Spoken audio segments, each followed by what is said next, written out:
Thanks again, Maddie, for hopping on to another episode of Untapped Stories. So, I know we were chatting a bit before show, and obviously from your decorated career, everything you've done on the court. Before we get into all that though, and the good story and feedback that you can share, we typically like to take it way back for the audience, just to give them an idea of who our guests are, where they come from, what their background's like. So, if you don't mind sharing for everyone, what sports were like for you growing up, whether it was just basketball or if you played multiple sports, and how that kind of early journey as an athlete shaped who you became today. Yeah. Oh, firstly, thanks for having me on. I love what you guys are doing, and I'm so glad that I can share a bit of my story from, the land down under. So I'm from a country town called Shepparton. It's about 2 hours north of Melbourne.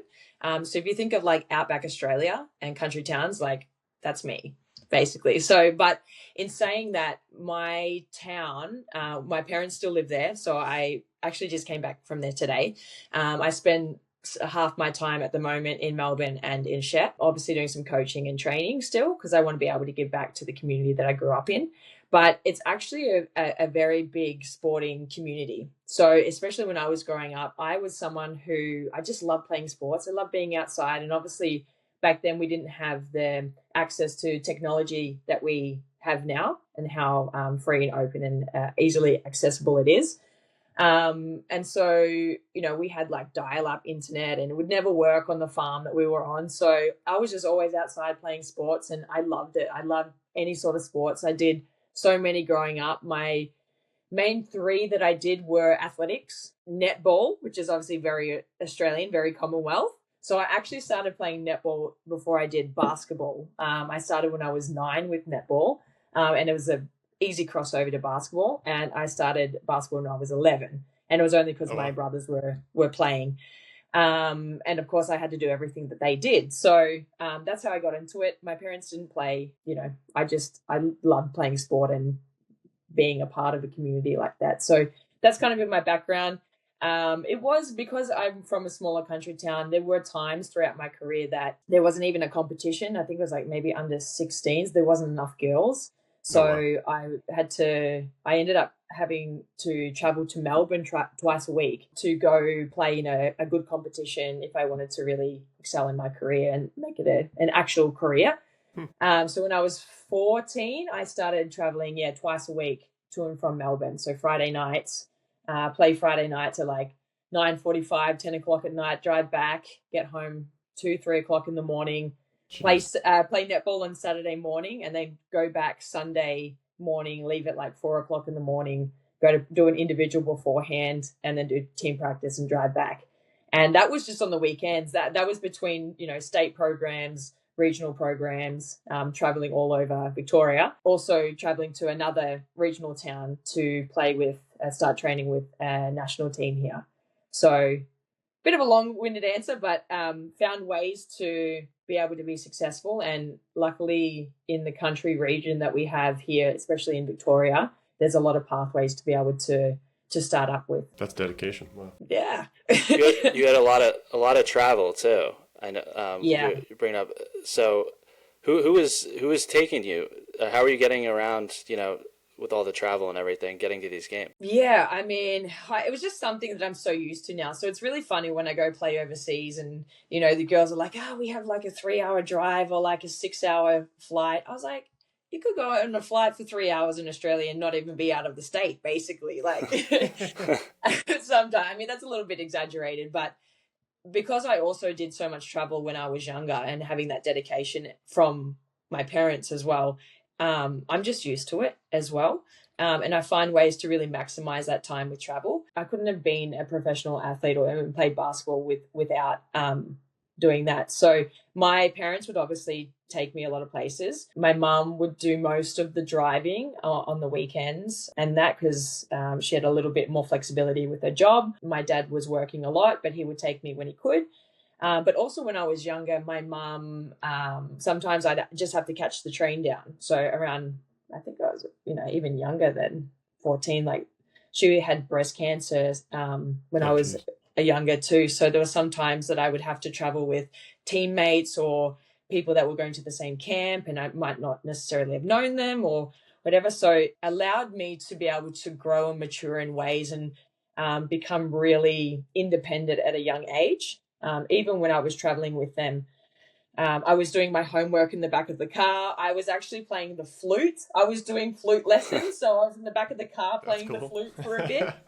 So it was all sorts of activities. But it really set me up to be very structured, flexible, but also very dedicated from a young age. I love that background. I didn't know that before we hopped on, so and I wasn't planning to ask this, but I think we've heard of a lot of athletes, high level athletes, make it when they come from areas that maybe aren't like a huge city, super populated, playing against kids all the time. Like I always think of Buddy Hield, famous NBA shooter. I think he might be from Jamaica, but he always tells a story about how he shot on like a carton in his driveway, like a dirt road, had no hoop. What would your message be to athletes who maybe don't come from a New York or a Los Angeles where AAU and competition is so rapid? Like maybe they're way outside, they're farm kids in the country. Like how do you stay dedicated, and what can you do to really build yourself up as a good athlete if you don't live in the thick of it? Yeah, that's a really good question. And I think it just goes to show from different stories like that one. Mine's obviously on a lesser scale. That's very, extreme. And I still had access to a lot of things. It was just more of the distance that we had to kind of travel. But it's like if you're really committed to something and you really want to go after something, you can always find a way to be able to make something happen. You can make a basketball hoop. Now it's even better because you have so much access or free access to drills and skills and, even mental training and all that sort of stuff to put other areas of your game together. If you don't necessarily have the physical capabilities in your environment, but there's always ways to do it. You can, make makeshift hoops or courts or, find some friends to help you. So it just depends on how serious that you want to take it, and how dedicated you are. If you really want it, you're going to find a way to do it. And Maddie, was there when you were doing all this traveling when you were younger? I'm sure you developed a lot of skills. Was there a particular coach that was really helpful to you in your development when you were younger? Yeah, absolutely. I've had so many coaches along my career, from juniors to even now, that have been so instrumental in allowing me to have this successful career that I've had. I had one coach in particular, Lee Bathman, and I will forever be so thankful for him. I was training with him 4 or 5 times a week. He didn't ask for anything. He just loved it. He saw someone with some talent who wanted to go somewhere, and he gave up his time, 2 hours every session or more. He was always there, and it was just me and him all the time. And he helped me with my skills. He helped me on things that I needed to do. And honestly, if I didn't have someone who was that dedicated to help me, particularly in the junior years where you still need training feedback, direct feedback from a coach for fundamental skills, and, also to the point where it's pretty direct as well, I wouldn't have a good base of fundamental skills. And yeah, just that dedication for not asking for anything, but just for passion and hope that one of his athletes could go somewhere and get the best out of themselves. That really set me up to be able to, go to where I am today. I mean, I feel like we've heard a lot of stories from high level athletes. It seems like they always have one person in their life, generally a parent, but we know parents for the most part. I mean, if they're doing what they're supposed to be doing, they're always there for the kids, supporting them. But there's at some point like a coach or a trainer or a mentor who steps in and gives a kid like that next level of training. So it sounds like you had that type of person in your life, which is awesome. And I guess when you got to the top, so now you're playing pro, we know you've had a really good career so far. When you're looking back and maybe talking to young athletes, what would your message be to them about wanting to follow in your footsteps? Like what roadblocks did you have to overcome? What's the pressure like when you get to that level? Because I think a lot of people think like, oh, I want to play pro basketball, whether it's in the U.S., Europe, Australia, but like, what's it actually like, and what can young athletes do now to prepare, even if they're not going to make it that far, but how can they train and kind of prepare themselves to, maybe follow in your footsteps? Yeah, I think the first thing that, even when I was younger, I was like, yeah, I'm going to be a pro athlete. I want to be a pro basketballer. Like, well, first of all, it was just an athlete because I just love sport. And I didn't know exactly which one I wanted to specialize in until I was like 15. And it's like when you're younger and when you first start that dream, it's like, all right, I'm going to start here and then I'm going to be a pro athlete. And we think that's just a straight line. You just get older, you get better, you go into these teams. But basically, like, it's not like that at all. It's, your progress is going to go this way, then it's going to go backwards a bit. It's going to be up, it's going to be down. There's so many things that can influence it, external, internal things. So just finding a right support system from all areas, from lifestyle to basketball or whatever sport it is, and finding the right person. So I obviously talked about Lee, but along my journey, I've had other, coaches and amazing mentors that I needed in that time of my life. And so just finding the right people that's suiting for the goals that you have in that time, that's going to help you go forward. And I think the biggest thing, especially with kids these days, that become a big roadblock, especially with the access to social media and stuff, is just the comparison. Not getting caught up with, this person's already here, or they're doing this or this and that and whatever. Just really focusing on yourself. And it's not even in a selfish way. It's just see where you are. What did you learn? Trying to get better every day. And if you just get like 1 or 2% better every day, it's going to add up over time.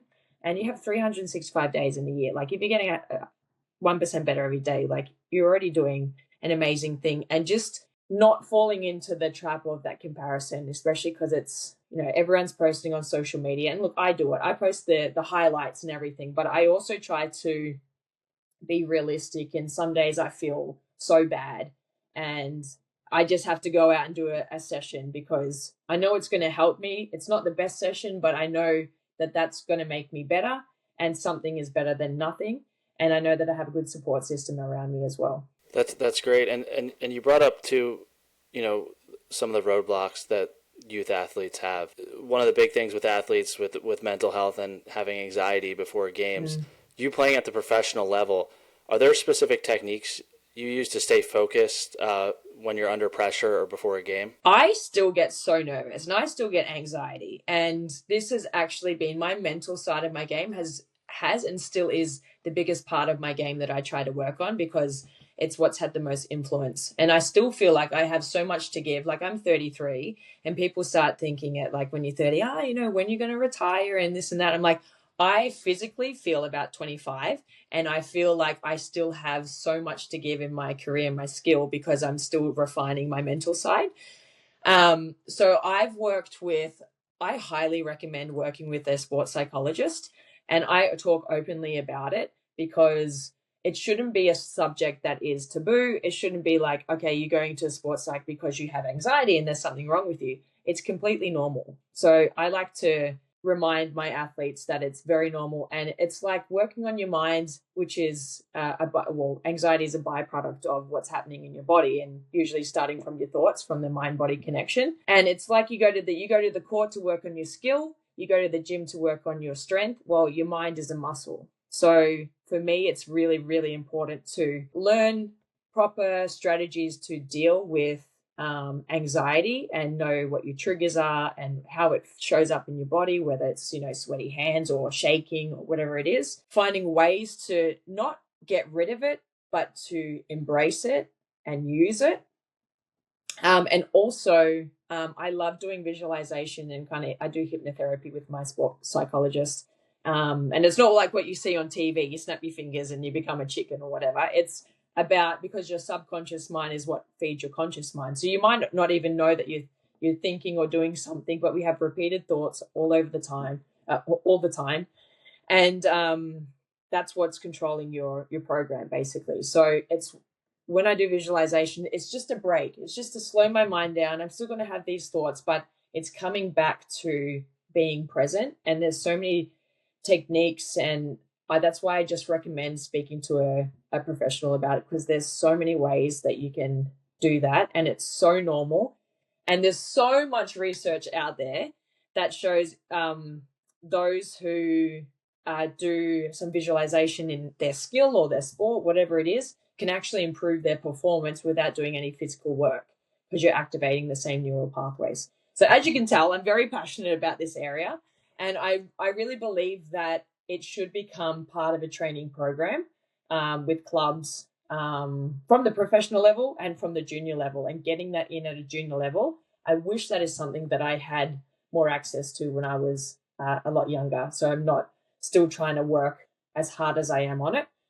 It's always going to be a work in progress, no matter what stage of your career or age you are. But getting those skills early in your career is going to have a massive positive influence. There's a huge trend that we're seeing with everyone that we talk to. We've talked to a couple of mental performance coaches, talked to an Olympic swimmer who's from actually New Zealand. went and swam at UVA and he was in the Olympics. Everyone keeps touching on the mental side of sports nowadays, and I think it's such a big thing for but youth athletes and parents maybe who didn't, they're not playing nowadays, they're not in the 2020s and like currently living in that world, they probably don't know it's as big. So I think getting the message out there to elementary, middle school, high school, again, it's going to be different. You're probably not going to have the same tactics and techniques that you're working on as a pro, but like just getting some baseline level of that's a real part of training. And I love the 3 breakdowns: physical, mental, and obviously you got to have the the on the court skills too. But it's like you have to balance all 3 if you want to be a really good athlete in the long run. And I guess kind of maybe switching gears a little bit, but we know the mental side of the game is big, but I feel like in today's world, in the women's hoops world in particular, like the engagement has just skyrocketed. We've seen it recently with Caitlin Clark in the WNBA. Like the engagement, the fans are like, it's really taking over. And as you being in, I'm sure pro sports now for it sounds like a decade, what's it been like for you watching women's sports all the way from when you started to now, and how far the women's hoops game has come?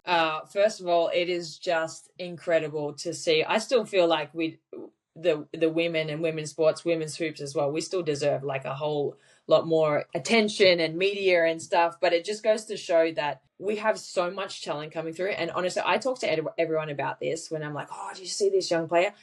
The next generation or the next generations of athletes coming through are so scary because they're like so athletic, they're so quick, they're long, like their IQ is amazing, their skill sets are amazing. And it's like in this day and age, you could be 6'7", 7 foot, but you might be a point guard. Like you have to have the skills of the point guard. And as a point guard, you have to be the opposite as well. You have to have post moves, you have to be able to read the game. And it's amazing to see the talent that's coming through. But it's even more incredible to see that the movement in women's sports and being recognized for the skill and talent and everything that has always been there, but now through Caitlin Clark and that generation as well, being able to lift it up and bring that attention to it. Everyone that I speak to, they're like, oh, I probably prefer watching women's basketball because it's more like strategic. And this is obviously here in Australia, but also the WNBA, that they mainly talk about that.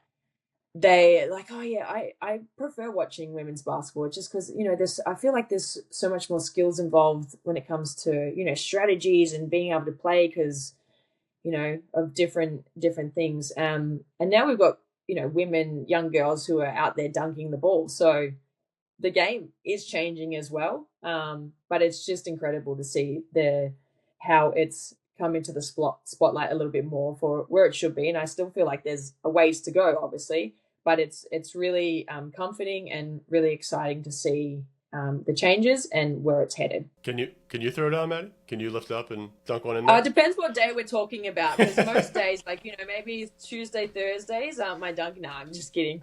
I have touched a rim before, but I have been very unlucky with some Achilles issues, like tendinopathy for most of my career. So that kind of stopped my hops. Yeah, I dunked in a 9.5.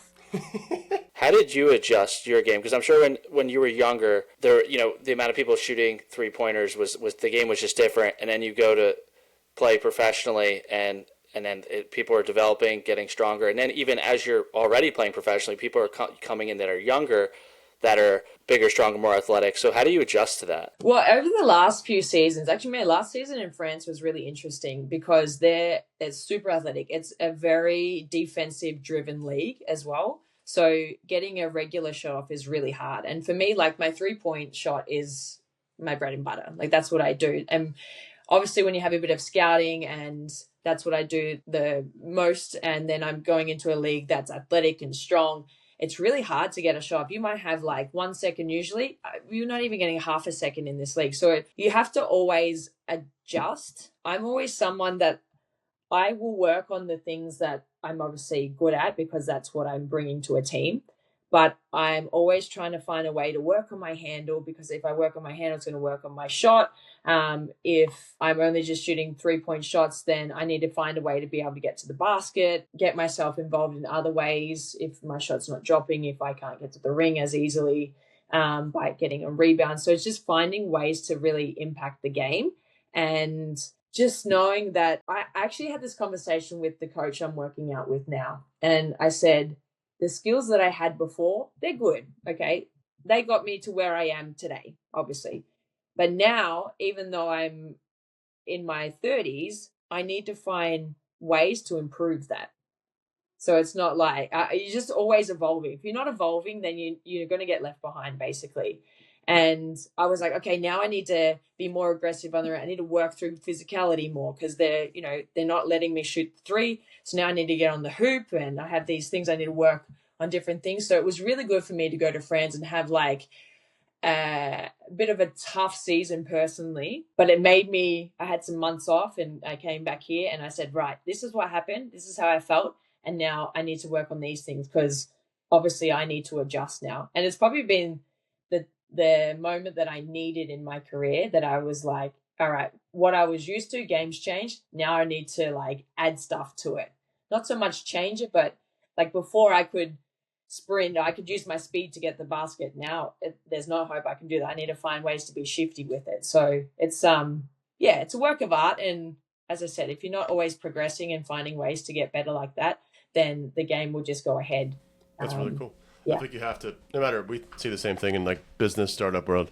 If you're not constantly adapting, and it's, it can be a little bit maybe drowning sometimes. Like you always have to find the new thing. You always have to be better, and it's not like a constant rat race. Absolutely. But it's true though, if you're not improving, I mean, eventually someone else is going to come over, whether it's sports or life or business, and overtake you. So I think you always have to get better. The one thing I wanted to ask you about, I think you have a really good, obviously, like background and where you came from. What do you think is the biggest advantage coming from a place like Australia and trying to play against people that grew up in Europe or the U.S.? Because we see it a lot in basketball. Matt and I are Sixers fans, and it started off well. I'll leave it there. But with Ben Simmons, great player, came through, did really well for the Sixers for a while. I know Australian hoops, like it has a huge influence in the U.S. now. So for people that are outside the U.S. listening, like what would your message be, and what kind of strengths or maybe even like cultural differences can you lean into that would help you as a player coming from overseas? Yeah, I think when people think about Australian players, first of all, we're just hard workers. We just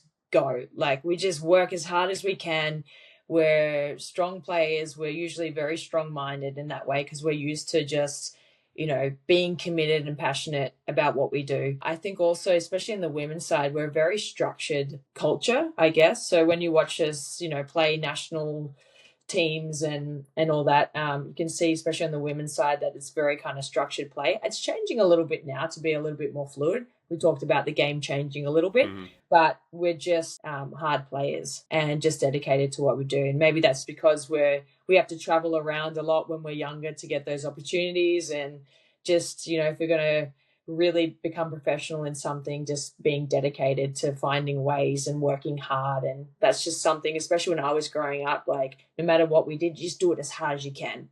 Okay, make mistakes, do this, but when you do something, you do it. Like I remember coach saying to me, you got to practice good habits, like don't practice bad habits. And the bad habits being like going out, just giving like 50%. That's just practicing a bad habit. And that was just something that was drilled into me from a young age. So I think that's probably the biggest thing. And it's really interesting because the European coaches I've had and coaches that I've known, they're all like, oh, we love Australians. They're just like hardworking people. They're just awesome people at the same time. So I think we have a good balance also from being really good people and good teammates, but also really hard workers on the court as well. That's great. And I wanted to go into, because a lot of our listeners are going to be, youth sports parents and young athletes. What are some things that a young athlete can do to be a great teammate and to be coachable? Because we talk a lot about the skills and everything, but what's something that these young athletes can do to basically show to their coach that, hey, I'm coachable, I'm a great teammate? Yeah, I think that point and the word of being coachable is the biggest step. So being very open-minded, you can't be closed-minded. You have to be open to feedback, both positive and negative. Also being versatile in that fact that you're going to have to receive some pretty hard feedback sometimes, but just really enjoying what you're doing. And again, not going back to the comparison thing and saying, one coach told me to do it this way and this player does it this way, so I must do it this way, or this is the way that it feels good for me, rather than, really asking a lot of questions and then just enjoying what you're doing, especially when you're young. Like that's when you're just starting out and finding stuff and finding that passion. And I found that's something that helped me. I loved working out. Like I was working out every day, like hours. I was doing like ball handling every day, and I still do it now and then because it's something that I enjoy and I know that it's helping me. But yeah, I think that's being coachable is the biggest thing, and also asking your peers too. Like if someone you feel like you have a teammate or a friend who's really good at doing a skill, or you feel like they're a little bit better than you, rather than being like jealous or like, trying to put them down or whatever it is, just ask them like, oh, how do you do that? Like get really curious about things and just being passionate in that way. And you'll find that when you're coming from a place of like curiosity and kind of, I know we talk about it with like gratitude, but just being kind of free and open, not only in the mind, but the kind of heart area, the heart space, like you're just going to draw in great things and good things are going to happen from that. That's really cool. And I feel like you said, that might maybe me just not knowing as much, but that sounds like maybe it's built into you from being Australian. Like good people, good vibes, always kind of open to it. Maybe in the U.S. people need to hear that message more, because I know it's probably not as common for kids in the U.S. to be brought up that way. Maybe one thing, Maddie, probably my last question. We heard a lot about recently from especially high-level athletes when they get to either college or pro, they've realized at some point that their entire identity is tied to basketball. So a win or a loss, it like totally shakes them up. They can't handle it if they lose, and if they win, they feel like they're on top of the world. You've been doing this for a while, so like I'm assuming it sounds like maybe a decade plus of pro basketball. What would your message be to parents and young athletes who are so soaked up in sports, but ultimately knowing what you can't really attach your entire personality to it? How do you take that step back and lead a more balanced life? This is really interesting, and it's good that you're asking me this question now, because it's something that I'm still currently working on, because I'm just like, there's still things that I want to achieve. And I'm like, if I don't achieve them, then I'm, what am I going to do? But then I've had to, again, work with my sports psychologist, and even some of the things that I had been thinking around that, because I did attach that identity of I'm a basketballer. And if I'm not playing basketball, like who am I? And that's also a reason why I started my coaching too. It gave me an outlet to still be involved in sport too, and in basketball. But the things that I've worked on with my sports psych is just kind of seeing it from a bigger picture, because when you're in it, you're always just looking at the now. And even if it's like 2 to 3 years time, it's like, oh, I want to go here. I haven't done this yet. It goes back to the comparison thing. Like really at the identity is because that's you, but you can kind of comparing it, even whether it's against yourself or, other people and all that, but just kind of taking a step back and having moments and seeing really where you've come from, knowing why you're playing the sport or basketball or whatever it is, and finding that love for why you do it. I know this is probably something that people say all the time, is finding that why, but it's really true. You're just doing it because you love it, or you want to do it because you dedicated it to a family member or a time of your life, or, whatever it is, or a higher power, or whatever it is. Finding the why, and finding why you started basketball and who you're doing it for. And it should be yourself in the end, because, that sort of thing. But looking at the other things as well, like reminding yourself that you are a valuable person if you're not an athlete, or if people don't know you're an athlete or whatever it is, and knowing that there's so many different ways you can be involved and see the game. That is a big thing. And we find that in athletes, when they retire, they go into these deep depressions too, because it's like they've just been an athlete themselves. And I was actually super lucky at the time growing up, knowing that at that time probably wasn't going to be able to make a whole lot of money. So it was drilled into us as well that we needed to get an education as well. So I did a degree in exercise and sports science, and it was actually really good, because it was the first time that it gave me something else to think about. So I really like switching off as well. And after a tough game, I think it's also really important to feel the emotions. You can't just ignore them. It's very important, very healthy to feel emotions, but then there should be a cutoff period. All right, I'm going to be sad for the rest of the night or the next 2 hours. And then it's like, I will feel that. And then it'll be like, okay, what do I need to work on? Because you can't just throw the emotions away, because they're going to manifest and come back, raging somewhere else. So feel the emotions and then be like, okay, what did I do well? What can I improve on? Or if you want to take a step away and just clear your mind, finding things that you really enjoy doing that you don't have to think about your sport. Going to the beach, reading a book, or doing meditation, talking to your sports psych, or whatever it is. So finding things that allow you to be you without being attached to the outcome of a game or the sport itself. Those are great tips, and you got to have that. The one last question I had, what age did you realize that taking care of your mental well-being was just as critical as your physical training? When I was 14 and I had a severe eating disorder. Yeah. So I hit absolute rock bottom at, I think it was around 14.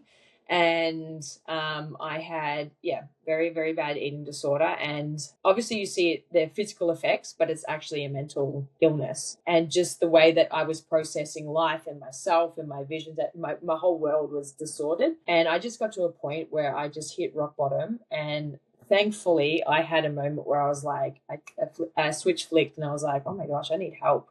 And from that moment, and actually still a lot of the stuff that I work through today have stemmed from back then, because everything's very interconnected. And I wanted to speak with I speak with a psychologist, and I also speak with a sports psychologist. And I find that the issues that I have are the same in both ways. They obviously show up maybe differently, but they're all very interconnected from being, my everyday issues or things that I'm thinking or whatever it is that I want to work on, or anxieties or whatever, that will show up in my sport in a different way, different environment. So that was the first time I was kind of introduced to, well, actually the years before I hit that point, because now looking back, I was going through some really tough mental challenges. And that's why I'm such a big advocate on getting the right support and professional opinions and help. And again, it doesn't mean there's something wrong with you. It's just like you going to the gym and having a trainer. It's just like you going to basketball court and training with your coach. It's the same thing. Or working with a nutritionist for your body and your recovery. It's the same. And just making it really normal to talk about that. But it's such a big part, and it can just help with so many avenues. And there's so many different areas you can work on as well, whether it's from the anxiety to the sports performance to everyday stuff. I just think it is such a big thing. And you look at Olympians and people who could be Olympians or could be up there, but they might not have ever made it because of what's happening between here. They could have more skills than someone who's, in the NBA or WNBA or in the Olympics, whatever it is. But it's just that their mindset, the stuff that's happening between the ears with the person who got selected and didn't, is different. So that's why it's really important. As I said earlier, like I wish there was an area that I had before I had gone through that, but I know that my journey is unique, and that's why, I'm here to kind of advocate for that and to make sure that people introduce that into their training regime at a younger age. For anyone out there listening, like, we have a lot of parents and young athletes, but we also have a lot of coaches that listen. And I think the reason we started Athletes Untapped is the same reasons you're talking about, because we were former athletes. Mm-hmm. We love the mentorship, training aspect, kind of all wrapped into one. Yeah. What would you say to other athletes maybe who are in college now, recently graduated, former pros, whatever, and they miss the sport? Like, what's it been like for you giving back as a private coach, and what has training the next generation really meant to you? Honestly, it's the best. I love training kids. So when I started my coaching business, just for a little bit of background, I started in COVID. So I was, like a lot of people, I was really struggling because it was like the unknown. I didn't have someone there to help push me at the time. I was like, I don't know when I'm going to play basketball next. And it's just like, I just fell into this kind of, unmotivated hole. And then I did something for the FIBA 3x3. It was like a TikTok or something. And then I had like parents send me video responses of their kids doing this challenge. And I was like, oh, that's really cool. And then I was like, okay, I should do a little bit more of this. And then it just became into like this thing. And then I started doing this thing called Baller Beats, which is just a bit of fun. So it was basically the kids who were inspired by me, the kids were inspiring me to be better, so I could be better for them. That's going to make them better. So it just became this thing. And I always wanted to do some like coaching in terms of skill development, but I had it on the back burner for years and years. And then I was like, you know what? I'm just going to start some online classes. The first one I did free classes, and I had like 200 kids sign up for the first one. And I thought that I would work. I wanted to work with kids who were, I wouldn't say kids, it was more younger athletes or athletes around, 11 upwards who already kind of like got the skill base. But when I saw that it was 6 to 8 years old or 9 to 12, that was the biggest area. And that's probably still the biggest area of the athletes I work with, even though I work with all ages. They just love it. And the feeling that I get from working with them and seeing them improve and them just being like, just loving the sessions, even if it's their first time doing a session and maybe their skills aren't that great, just the fact that they want to work hard and get better. It's just a feeling that makes me so happy and excited and proud for them. And then I realized that's obviously what I'm supposed to be doing. If I'm getting this feeling, that's obviously what I was meant to do. So it's been super special, and having some time at home to really connect with some more kids, and especially back home. It's the first time I've done coaching back in the country. It's been incredible, and I love it. And I think they love it too. And I'm glad that I can help them and bring all of my knowledge from different parts of the world, different teams across my career, and be able to give it back to them. I can see the passion radiating through the screen here. You clearly love giving back to the next generation, and that's what it's all about. I know we've given some really good feedback in it, but for kids and parents who want to follow in your footsteps, I mean, it's not always going to be perfect, but if you can have that mentor, and it sounds like you're replacing, in a cool way, that person who did it for you way back when. Absolutely. That one coach who just wanted to see one of their athletes be somebody. If you're that person now for the next couple dozen, 100, 1,000, whatever athletes, I mean, you're, no matter what, if they wind up becoming a pro like you or not, you're still going to help them become better people, instill discipline, responsibility. So I think it's so cool. The fact that even if you're still playing, you're still training, and you're going to, I'm sure another contract or you're going to continue your pro career. The fact that you're doing all of that and giving back, I mean, that's awesome. So shout out to you. Thank for you. being And I mean, it's not really work. Like